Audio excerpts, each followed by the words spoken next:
Hello, everybody. Get started in just a minute here.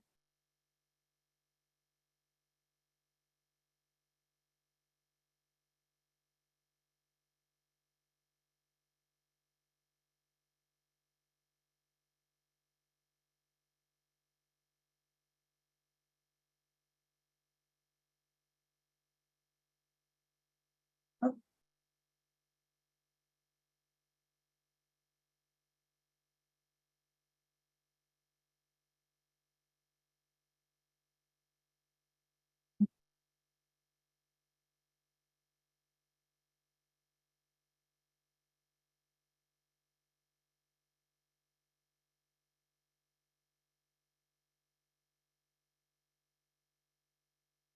Hello, everybody.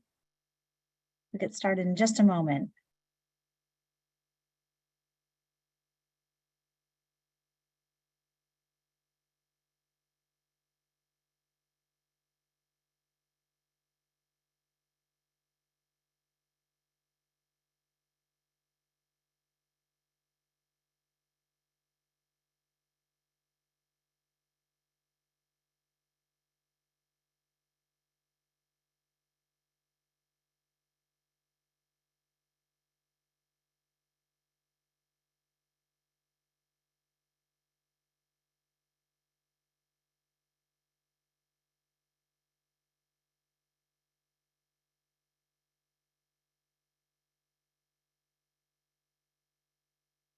All right. All right. Have a lot of people represented in here. See a couple Midwesterners. You'll probably recognize my accent as we go. Oh, Warren, perfect. I'm from Southfield originally. So nice to talk to you all today. I'm gonna give us another moment to get started here. Wonderful.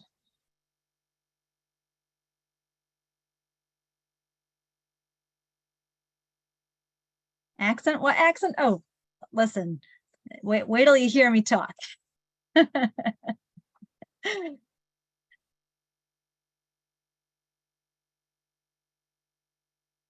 All right. Well, it looks like we've got a lot of people jumping in, and I'm so happy to see that. I will be asking for a little bit of engagement later on here, but I'm going to go ahead and get us started. So I am Alex Dickinson. I am from Beekeeper Group, and I am so thrilled to be here today to talk to you about how to enhance your advocacy efforts and to really be a resource to you all for the next hour. I'm going to start by saying this recording will be sent to you afterwards, as well as a study guide. So don't feel like you need to take too many notes because we are covering a lot of material in this conversation.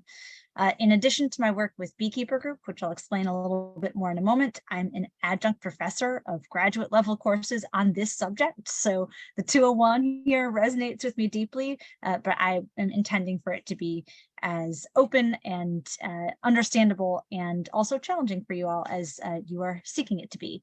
So truly at the end, we'll have time for questions, and I really am happy to get into the weeds.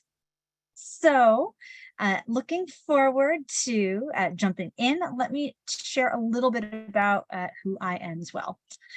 So again, you can read a little bit about me here, but let me also tell you about Beekeeper Group. We don't deal with real bees, although at 7:15 this morning, I got a phone call from someone asking about a hive in their backyard. So always a good time. We are actually a digitally focused public affairs communications firm, and we've had the pleasure of supporting the ALS Association for a number of years.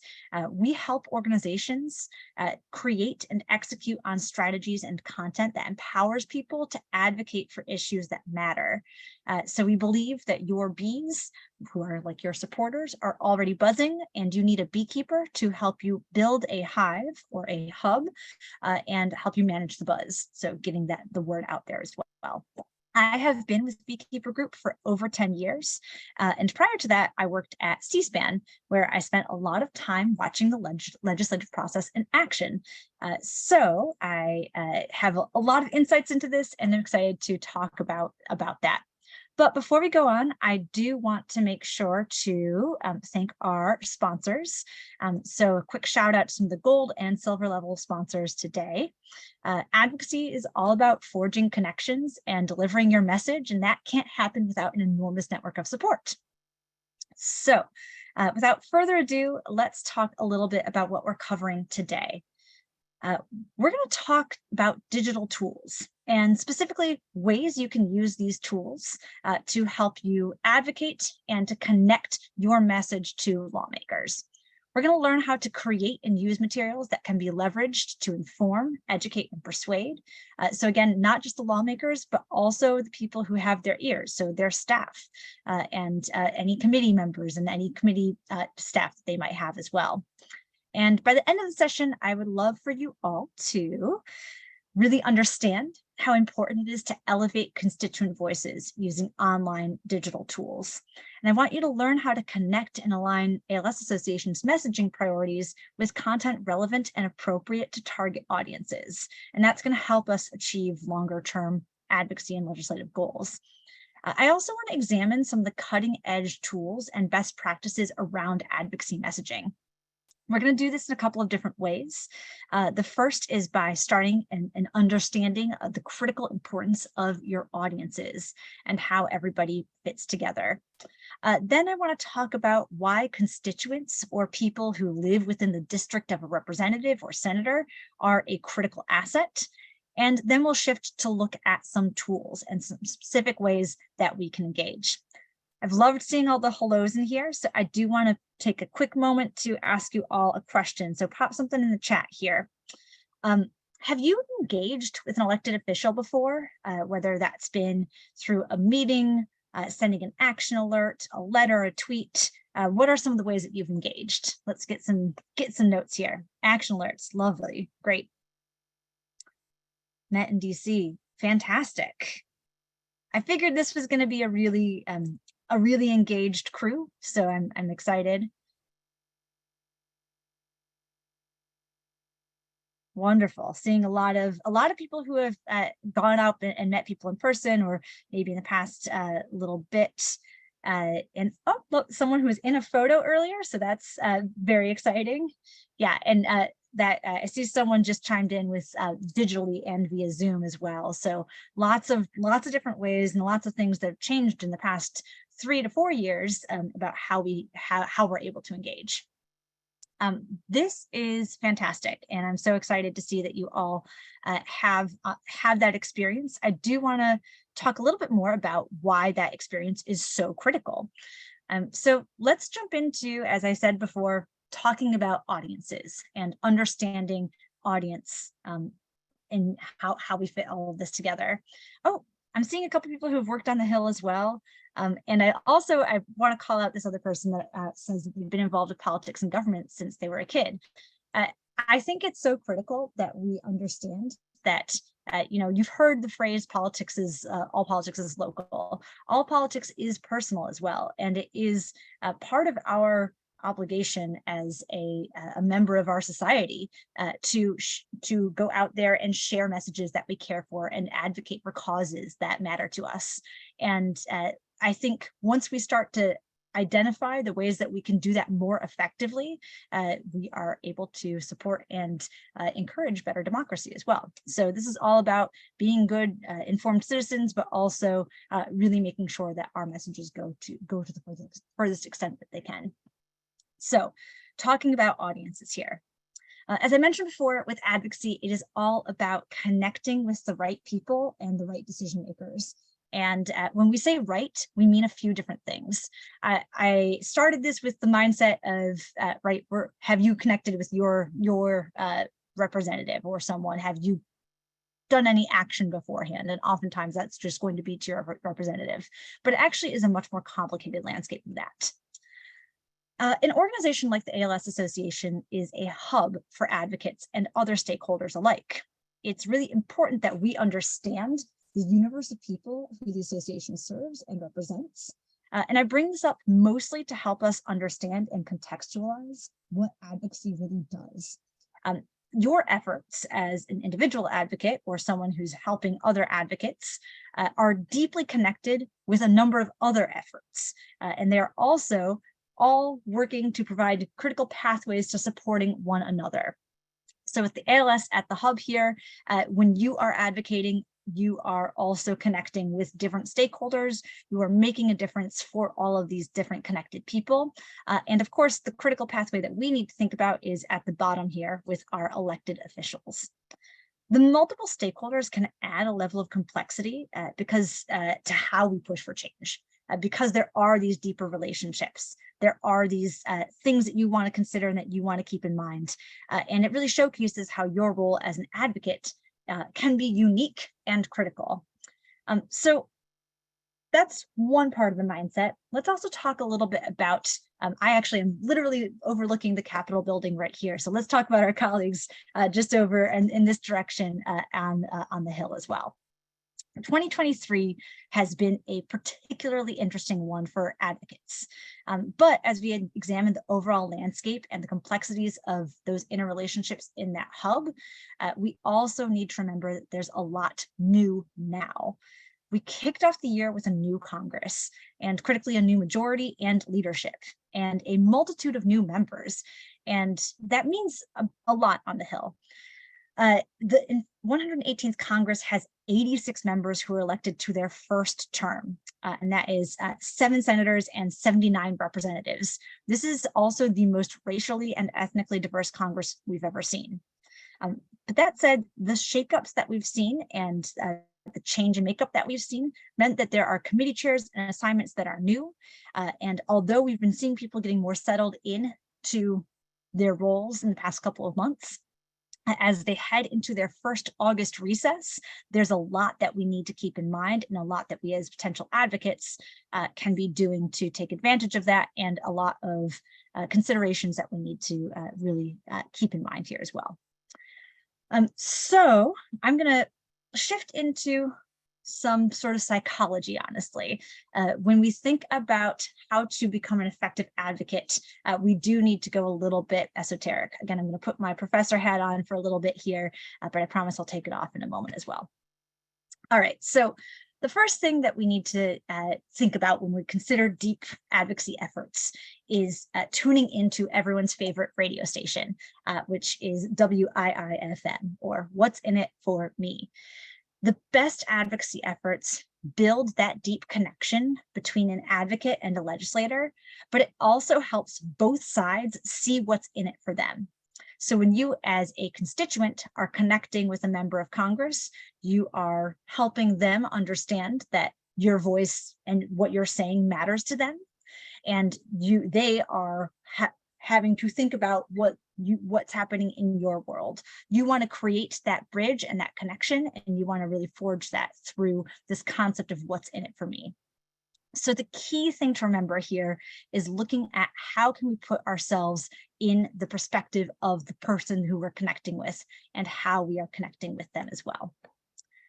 So that shifts into another idea, which is you have this mindset, what's in it for me? You're thinking about how you develop those connections. Let's think about why you actually need to care and what actually is in it for you.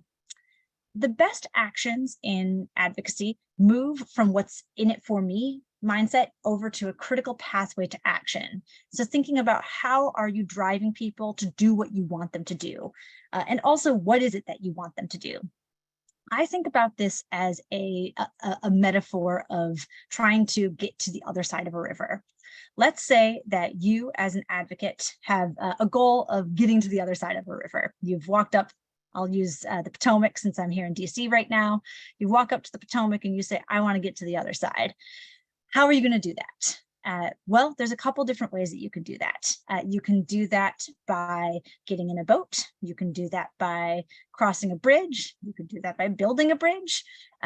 All of those are your pathways, your tools to get to the other side. Your goal in your mind is getting to the other side, The ways that you're getting across there are the different strategies and approaches that you have.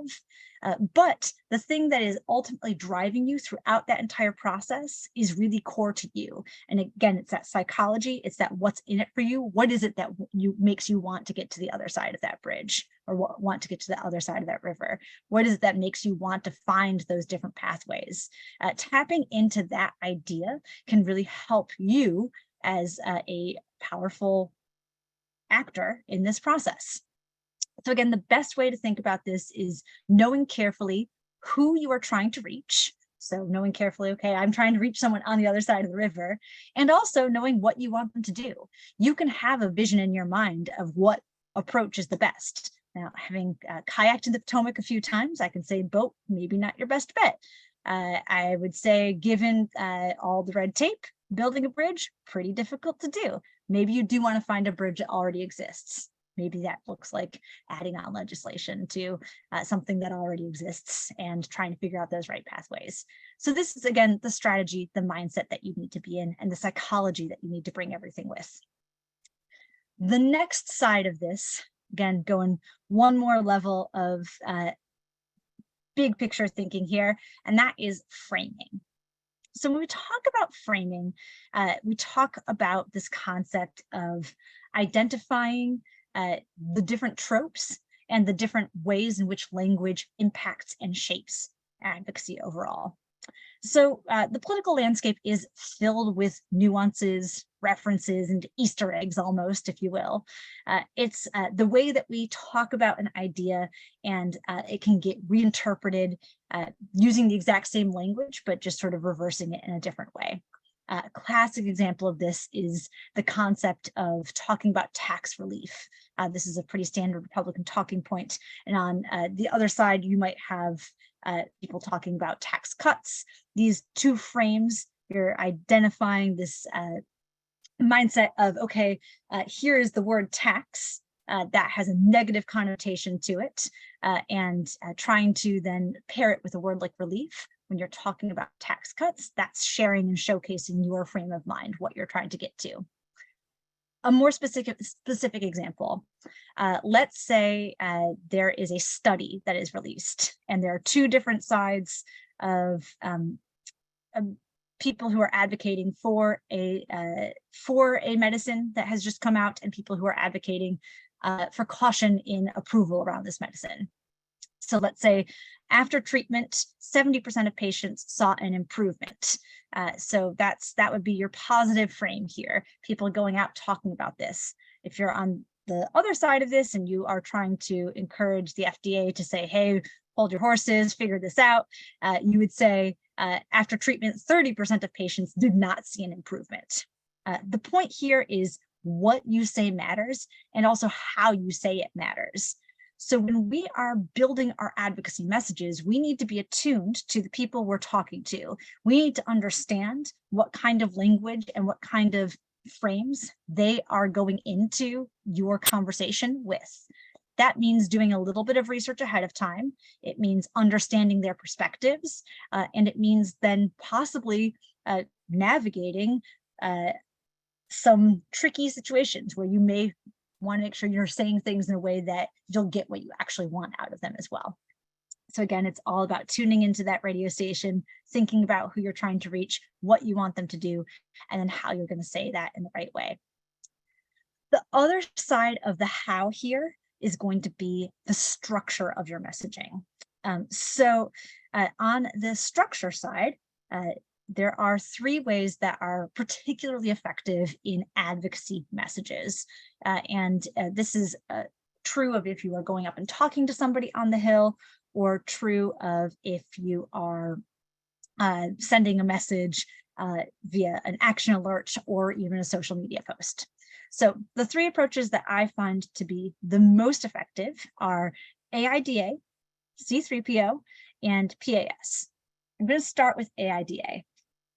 All of these, by the way, are trying to grab people's attentions, paint a very specific, evocative picture, and settle people in a key mindset of action again. So I call that the GPS models here. So we're grabbing attention, painting the picture, and then of course, sort of setting the scene of what we actually want them to do here.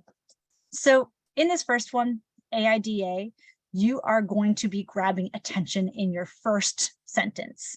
Key ways to do that: asking questions, starting with a really interesting and critical fact. If you can localize it to your representative, even better. The next side of this is encouraging interest. So grabbing their attention and then showing them why they should be interested in this, then building upon that so that there's a desire for them to do something about this, and then finally ending it with a call to action. So you'll see here, I have this example. Did you know your out-of-pocket prescription drug costs could increase? Congress can close the donut hole today, but they need to know this is a priority for you. Sign this petition today. So you can see right at the top, did you know your out-of-pocket prescription drug costs could increase? That's grabbing attention. Did you know is a classic turn of phrase for that. Congress can close the donut hole. You have that desire, that interest, building in with that desire, but they need to know this is a priority for you. So this is, from an advocacy messaging perspective, connecting that dot, building that bridge, and then finally settling on that signing this petition today. The next model is C3PO. So this is having a clear picture and then proving that your vision of the future is worthy, pushing for that vision of the future, and then offering specific solutions after that. So let's look at an example of what that sounds like. Alzheimer's disease kills more people than breast cancer and prostate cancer combined. With nearly 6 million Americans living with the disease, we have to do more. Join us in the fight to end Alzheimer's in America. So you can see this message paints a clear picture. It talks about the concern, it talks about the issue, and it gives you a really strong comparative framework here. And from there, it goes through and it proves its points, and it pushes you to try and take that action, and it tries to offer you a way and a pathway to take a deeper action from there as well. This third approach is very straightforward. And if you've taken a journalism class, you've probably heard about this structure before as well. It's also just an effective persuasive writing approach, but just presenting your problem, demonstrating the action, and then presenting the solution. So let's examine what that example looks like here. In recent weeks, many people with heart and stroke emergencies have delayed seeking medical help or decided to just sit it out and stay at home because of the fear of COVID-19. The message is simple and clear.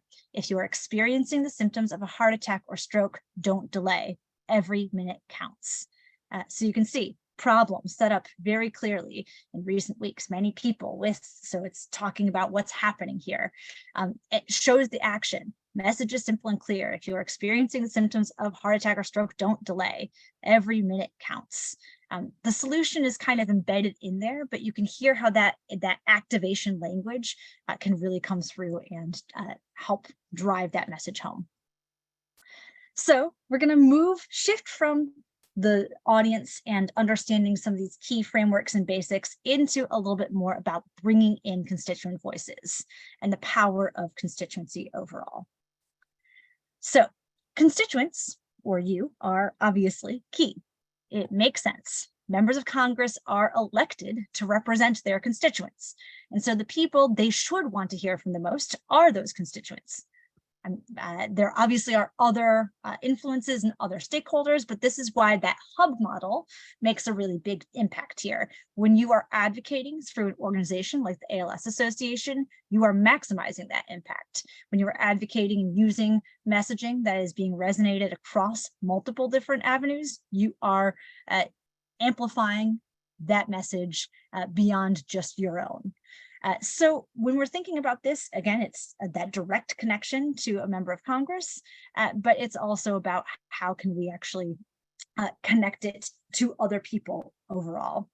A huge shift in the advocacy world has been the adoption and transformation of virtual technology. Virtual tools, online tools, action alerts have leveled the playing field in ways that we haven't really ever seen before. It has made it possible for us to share messages directly with our members of Congress, directly with their staff, and it's made it much simpler for us to get those connections. In the chat earlier, we had people talking about doing Zoom meetings. That wasn't possible even 5 years ago necessarily. So this is a powerful moment of transformation. Newness that we were discussing isn't just in the current Congress, it's also in the landscape of online conversation overall as well. So it's really important that we understand our role and our value and how we can leverage these tools to maximize that value. Of course, there's a really critical opportunity to educate. As I was mentioning, new committee chairs, new assignments, everything up in turmoil. And this means that there are a number of people on different committees, a number of members on different committees who don't necessarily have all of the information that they need to make informed decisions. There's a lot of opportunity here, and it's really valuable for us as advocates to keep that opportunity in mind. They're still sort of in a beginner's mindset, especially as they head into again, this August recess. It's this first time that many of them are going back and spending an extended time back in their home districts and building those connections. So there are deep opportunities for that education right now. There are also always new wrinkles and old issues, even for established offices. So there's always value in walking through your top level points and making sure that the basics of what you are trying to push for are very explicit and very clear. Actually taking a step back into that framing mindset before, one of the best ways that you can combat frames is by being very clear and very explicit in your language and really testing your language for that kind of clarity. I'll talk about a couple tools we can use to do that in a little while as well. Congressional staff do need to have this information as well.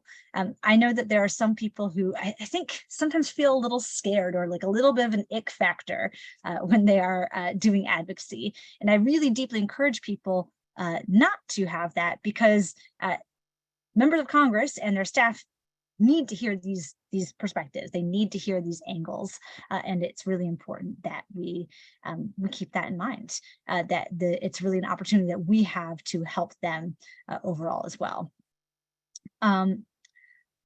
Next, I do want to highlight this last point here, which is that it is so important that you do what you can to personalize a message. When we talk about the value of amplification, it is important that we understand that amplification should not come at the cost of personalization. Everybody, again, wants to be tuned into their own radio station. And when we think about that concept, we need to think about what can we do to share stats and facts that show the prevalence or relevance to a specific member of Congress and their constituents overall. All right, a great way to do that is through storytelling.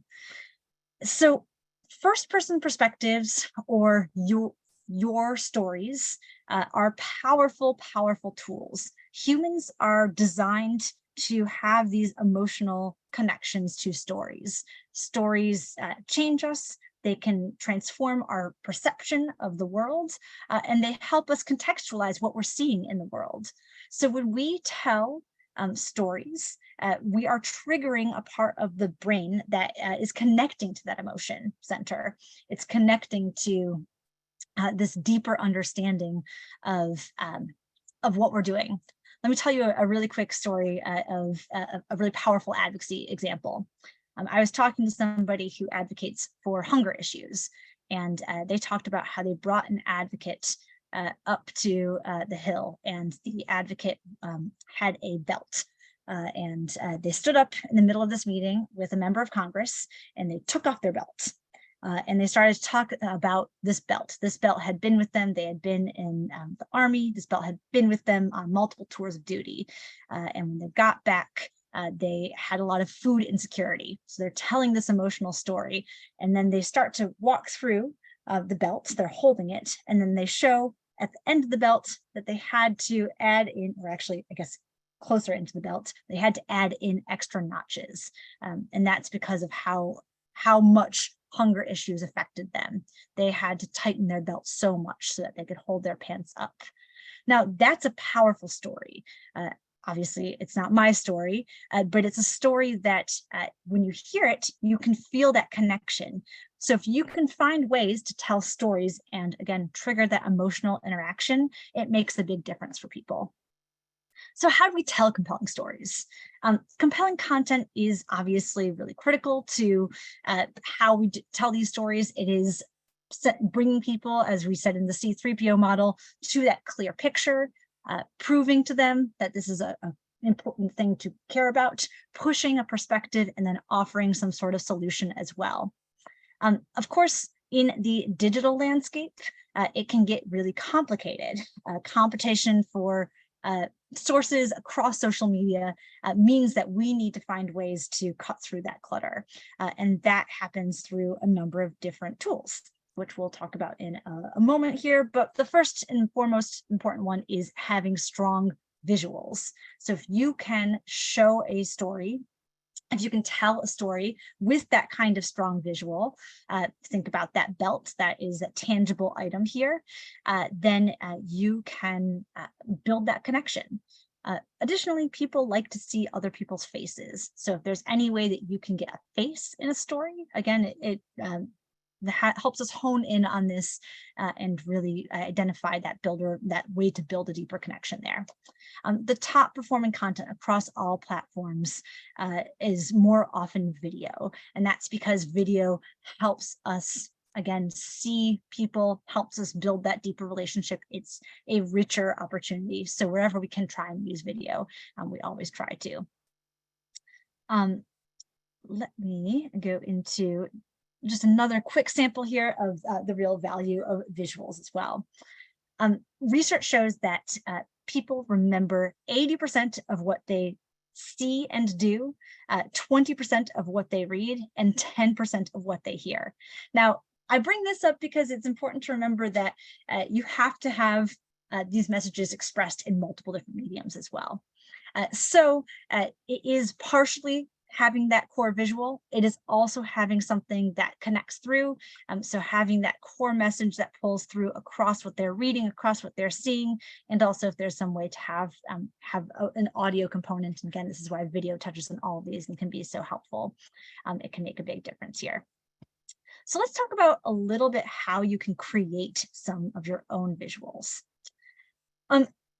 I'm going to start off, you can see on the screen right now an example here of the tool Canva. In a moment, I will showcase a Canva sample from ALS as well. But there are a number of free tools. I want to talk about one concept that goes across all of these free tools, and that is how you can create really effective and good visual content. And that is the acronym CRAP, C-R-A-P. And CRAP means that you are focusing on having contrast. So having really strong contrasting text. You can use, Canva has a lot of contrast testing abilities on there as well. And there's also lots of tools that you can run an image through online to see if the contrast is appropriate. But basically you want to make sure that you have text that stands out from the background. You want to have repetition. Repetition can be both in visual elements, but also, again, as I was mentioning, in that sort of surround sound overall too. Wherever you can, think about alignment. So if you have an image in one part of a graphic, make sure that the box of text aligns to the side of that image. And so make sure that things are lined up. And you also want to think about giving things breathing room. So making sure that the proximity or the space between those elements is easy enough to read and not too text heavy that it forces you to get lost in anything as well. So CRAP, really, really critical here. CRAP can be applied across Canva tools. So as you saw in that quick video there, Canva can help you create those visual assets. You can also do this in Google Suite. You can create a free Google account if you don't have one, and use Google's slide tool to create an image essentially, and to create things that you can download as JPEGs or PDFs as well. JPEGs being the photo files that you would be uploading. There are also some premium tools that you can think about here, like Adobe Creative Suite, which lets you do a little bit more enhanced and advanced visual tactics. And then, of course, you can do some of this in Microsoft and PowerPoint as well. I also want to encourage you, as you are examining the different ways in which you connect and you can share content, to think beyond just email. A lot of times when we are thinking about connecting with our lawmakers online, we are thinking about sending an email. And sending a message to Congress via a web tool is still critical. It still makes a big difference, but it should just be the first step. It shouldn't be the end all be all step. You want to have deeper engagement beyond that as well. Lawmakers are inundated every single day with multiple different messages from, again, multiple different mediums. So you want to get that repetition out there. And you want to think about other ways that you can make sure that your message is heard and resonated. Part of that is also just sort of thinking about the mechanisms through which they are receiving these messages and the opportunities that you have to communicate with them. So that can be, if you're going to meet with someone, having a leave behind that looks very similar to a social media graphic that you might be putting up. The messaging can be the same as a message that you sent in an email, again, connecting those dots wherever you can. And also, again, so that's in person, thinking about the fact that most of these representatives are going to have social media handles and they're going to be on across a number of different channels. We'll talk about that in a moment here. But you want to remember that with email, if you are filling out a form email or an action alert, you are contributing to that amplification, but it's often just going to be processed in bulk on the Hill.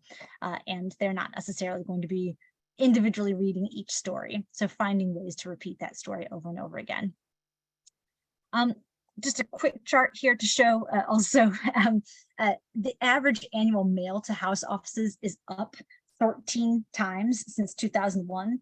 It's just an enormous volume. And that volume of content means that it really does make a difference to find multiple ways to get your story heard. It also is a good reminder for those of you who are repeat advocates that it's okay to share the same story. Staff turnover on the Hill as well. So even if it's someone who you've talked to before, you might be talking to someone who needs to hear a new angle. Your story it's worth repeating, and it's worth just getting that message out there overall as well. So let's talk a little bit about some of the platforms here. There are a couple different places and ways, again, that you can do good advocacy. Email, as I mentioned before, it can be personalized. It's very timely, and it gives you that very key clickable way to connect with people. If you want to connect people to websites and digital opportunities, websites can help you share really focused content. It can help you demonstrate really enticing content. And if you are thinking about it with this, what we call SEO forward mindset, which means search engine optimization. So thinking about it in terms of sharing keywords and connecting all those stories together, it can make a big difference. Text and SMS, also a really powerful new way that you can connect, and something that we've seen really an uptick of in the past 6 years. So taking actions through there, and you can also communicate out to others through these tools as well. I want to talk about some of the big 5 social platforms here and how they can be used for advocacy. Although I will say, I'm going to just touch on the other right now. The other section, i.e. Threads, Snapchat, whatever might show up in the future. I really recommend that you take a beat and see how political campaigns start to use those different platforms in the coming election cycles, and see if that use continues beyond 2024. And then maybe that's a platform that will be adopted by lawmakers and as a strong advocacy place in the future. There are definitely some organizations where it may make sense to invest in that, but sticking with some tried and true can be helpful.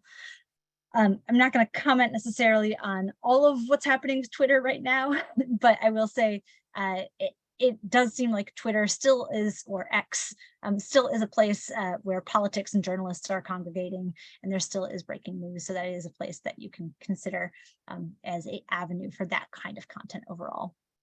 On LinkedIn, sharing your professional angle, your professional story can make a big difference, and advocating with that thought leadership mindset is really critical. On Facebook, it's all about relationships, and it's all about creating content that, again, conveys that deep emotion, and you want to think about things that are thumb stopping. I'll hold up my phone here, but you want to try and find a way so that something is going to encourage someone to click with their thumb on something. Instagram content tends to be really heartfelt, visually compelling, and follows trends. So you can create content that fits on that platform. And then finally, on TikTok, I think TikTok is a really powerful place to share stories, and it's a powerful place to build movements, especially if you are trend aware and if you are comfortable using video and you're savvy with that. However, there's a lot of access issues. Obviously, members of Congress are not on TikTok necessarily, and you need to just be cautious of how you leverage and use that as well. Want to go into one really quick note here. So I like this tweet here. I still think my favorite thing that's ever happened to me on the internet is the time a guy said people change their minds when you show them facts. And I said, actually, studies show that's not true, and linked 2 sources. And he said, yeah, well, I still think it works. So sort of a funny example here.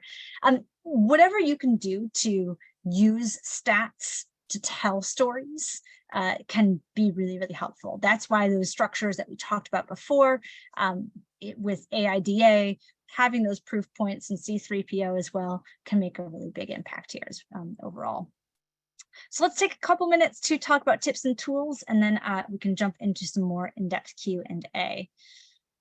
Really important reminder that social media is actually public engagement. So when you are going out and posting on social media, it is actually kind of the equivalent of putting something in the newspaper, sending something to a letter to an editor, getting something published in that way. These are public moments. So that means that other people can see them and other people can build on those moments as well. When you are building good advocacy content, make sure that you are thinking about tagging your representative on the platform or senator by name, and also figuring out what platform they actually are on and what they're the most engaged on, and then trying to engage with them there. The biggest thing with a tag, so tag also known as an @mention, it will give them a notification or ping them, and whoever is monitoring the accounts for the office on the Hill will see that notification. They're likely using a monitoring software, so they can start to tag things and group it into different categories. So tagging people can make a big difference there. Again, visuals, they cut through the clutter. When we're thinking about that high volume of content that's going out there, we need to think about what are things that can break through and grab people's attention overall. So let's look at a couple examples of social media as public engagement. So you can see here, you've got the ALS Association doing 2 separate tags. You've got @Chris Coons and @Senator Braun, and all the senators on the ALS caucus working together in Congress to help support the ALS community. So one thing that is really critical that you can see here is also a quote tweet. So again, this is using quote X, Zeet, whatever it is. And you can see that it's sharing this content and then amplifying it as well. This is a really fantastic way to show a senator and to show a member that you are listening, that you're observing, that you're sharing what they're doing, and building that kind of relationship. Going back to that what's in it for me mindset, helping them connect deeply into that idea and then pushing it forward from there. Let's take a look at another quick side of this here. ALS champions Chris Coons and Senator Bill Cassidy just released the Senate ALS Research Dear Colleague letter. Ask your U.S. senators to support ALS research funding by signing on today. You can see those @mentions. This is publicly thanking them, it's publicly calling it out, and it's giving you a way to engage and to do deeper action. At the bottom there, you do see that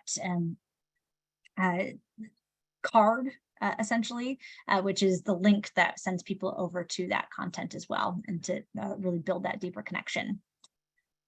I do encourage you to take a look at the ALS Action Center as well. So you can see here, there's a couple different places you can take action. You can tweet to your member of Congress. You can write, you can call. So just really examining that and finding ways to think about that surround sound and what you can do for that surround sound as well.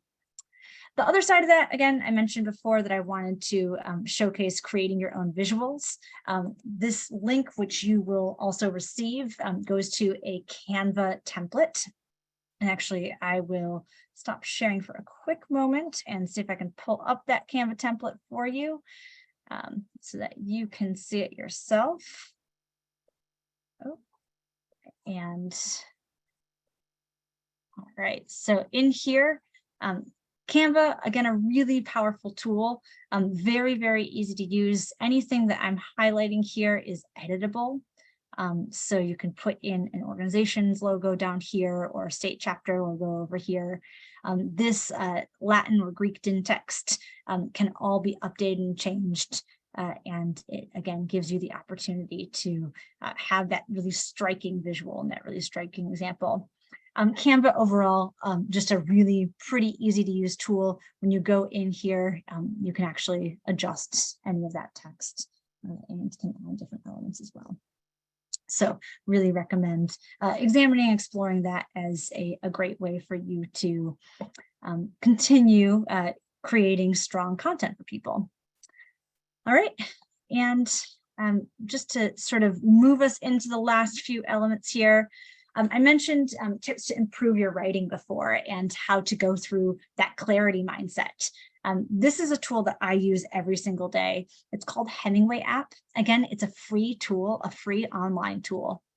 And you can copy and paste your content into this browser, and it will tell you if your phrasing is too complicated. It will call out passive voice. If you have that English teacher who ever yelled at you for passive voice, this is that English teacher for your day-to-day life.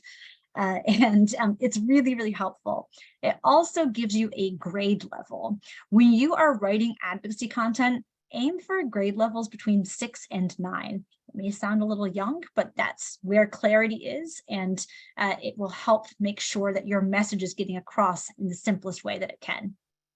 So really, really helpful tool. Highly recommend exploring it.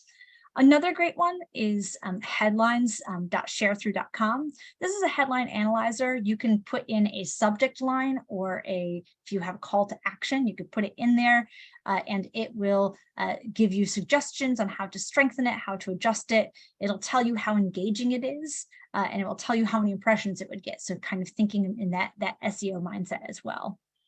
And there's also, of course, really important that you take the time to organize your thoughts when you're doing good advocacy content. I love these two tools. This sounds simple, but Google Docs, go into if you're using Chrome, you can type in doc.new and it will open a new thought. You can set headings for different sections. As you are building a strong and powerful advocacy story, writing an outline early on can help you. It can make sure that you are getting all the elements of that structure and really conveying all of those core messages. Another tool that I love to use is Trello, which allows you to move different cards. It's almost like having a virtual Post-it note board, and it's a really helpful way for you to structure your thoughts. Again, that ALS Association Action Center, I do want to show one other thing in here. You can see some other examples. I would be remiss if I did not immediately call out that August is ALS Advocacy Action Month. Again, connected to recess. A lot of people are a lot of members are going home. It's a really critical and important time for you to connect and share your story. And speaking of sharing stories, we encourage you to submit your ALS story, which you can go to this website, Share Your ALS Story. The story can come across as either written text, audio, video, images. I'm going to show a little screen share here of how it works. So when you go to that website, you can see it connects to the chapter. Very, very straightforward, very easy. First name, last name, email, and then it will give you a couple options over here. It will help you guide what your story is about, and again, give you step-by-step instructions on how to share those other elements here. Once this is through, then I will wrap up and start jumping over to some of these great questions that we are seeing here. You can see all of that. There is a consent form that goes there. So that's the bulk of what I want to talk about with you all. I'm going to stop sharing now and jump over to look at some of these really, really incredible questions that we've got here. So one, in regards to the social media usage and involvement from the government perspective, how many of the people doing all of this messaging or reading are actually staffers and not the actual members? Does the elected officials actually pay attention, or does it have to be brought to the staff attention primarily? Who filters all of these for our congressional and senatorial members? So it varies from office to office. I would say on the whole, this is the responsibility of staffers, and varying levels of staffers. Again, different offices are going to have different approaches. Some will have it go through constituent services. If it's a set issue, some will have it go to people handling certain assignments and certain elements there as well. There are tools and software that are in use on in congressional offices that help them sort and tag all of these things as well. I would say the stories that do actually get seen by members of Congress are going to be, again, those deep emotional connections, things that can be videos or testimonials, things that showcase both a perspective, a point of view, and that deeper emotional connection overall.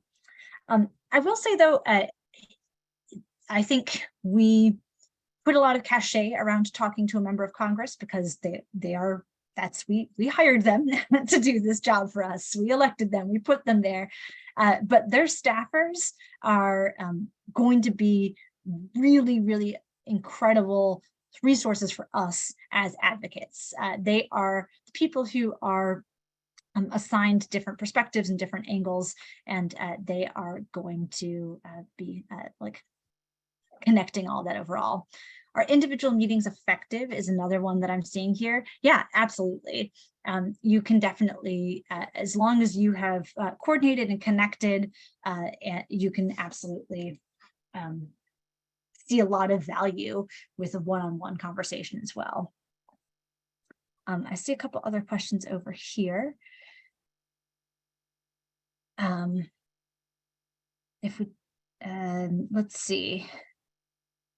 The best way, so I got a question here about the best way to convey your story briefly but impactfully on digital platforms.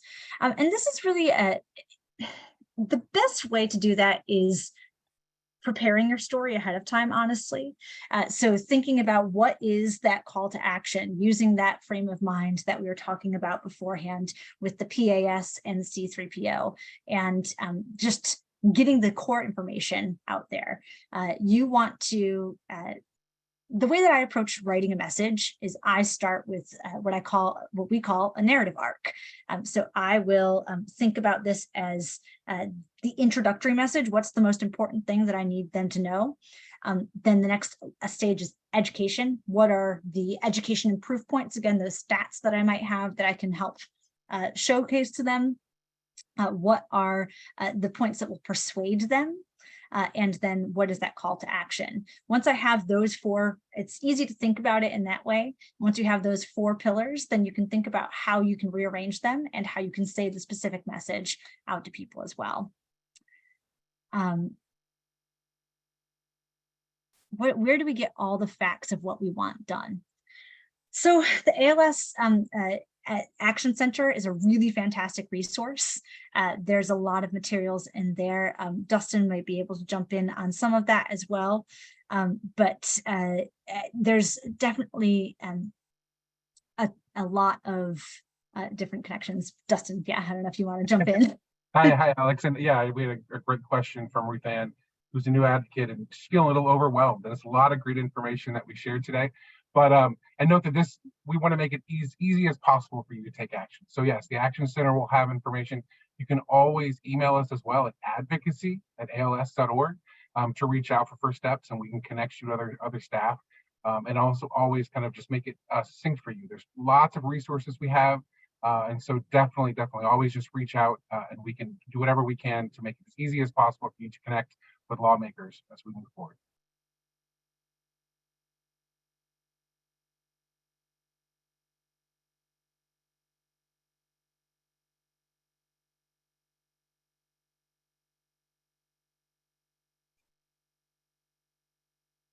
I see a question here. What is the life prom of a person with ALS? I might ask that person to maybe expand a little more, or we can follow up with them directly because I'm not quite sure what exactly they're getting at there. But I see a great question here. Speaking to my Midwestern heart, I was raised with Midwestern Stoicism. How do I break out of my shell? Honestly, I mean, not to go too Midwest on us here, the thing that has made me a powerful advocate is remembering the power. So when I was a little kid, my parents would volunteer for our local state campaigns. We had a lot of people, and I remember sitting in dingy moose halls, stuffing letters and stuffing envelopes. It was in that moment that I saw the power of people coming together and the power of telling those stories that it was, I tapped into something within me. You have to really identify, again, what is it that's motivating you? It is that deep motivator, that core why. Why are you doing this? Why does this matter to you? That I think is the only thing that can really break us past any of that stoicism, any of the shields that we may put up. How many people are too many people for a small group meeting so a politician does not feel overwhelmed by the meeting? That's a great question. Actually, a lot of staffers will help you navigate what makes sense for them. But I would say if you are upwards of like 12 people, you're getting too tight. Those offices are very small, and you might be sitting on each other's laps. yeah, and I'll say it's a different thing between the DC offices and district offices. Those offices vary widely. So some district office may be a little bigger than others, or they may be more of a nook. Just kind of depends on the location. So it's always best to kind of work with staff there and kind of ask them so that they're not caught off guard. If you bring a big crew, and they can always be another location, another meeting spot you can have that can kind of accommodate a larger group. So great question though.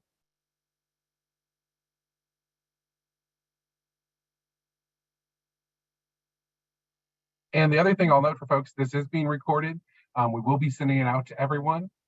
So you'll be getting a copy of this along with the study guide. So I want to thank Alex so much for an amazing presentation with lots of great things. I know I learned a few things during this as well. So I want to appreciate everyone's joining us today and being very interactive. And hope you all were able to join us on August 1st for our kickoff call as well.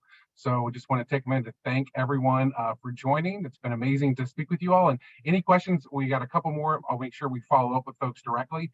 And again, you can always reach out to us at advocacy@als.org. So thank you all, and have a great and wonderful rest of your day and week. And we'll look forward to seeing you next week. Thanks, everyone.